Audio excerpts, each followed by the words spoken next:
Slav defense, modern, exchange variation, 4, cxd5 5.Nc3 nc66.bf4a67.e3 bg48.b2.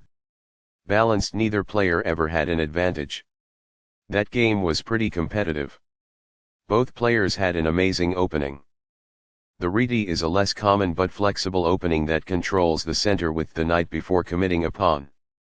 d5 occupies the center and controls the e4 and c4 squares. d4 builds a strong center, and controls the e5 and c5 squares. This develops a knight off its starting square, getting it into the action.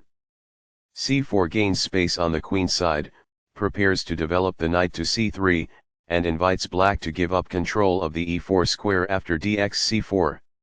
c6 supports the d5 pawn and allows the queen to develop on the queen side. cxd5 captures the d5 pawn, attacks the c6 pawn and controls the e6 square. cxd5 recaptures the pawn and controls the e4 and c4 squares. nc3 develops the knight toward the center, attacks the d5 pawn and controls the e4 square. nc6 develops the knight toward the center, attacks the d4 pawn and controls the e5 square.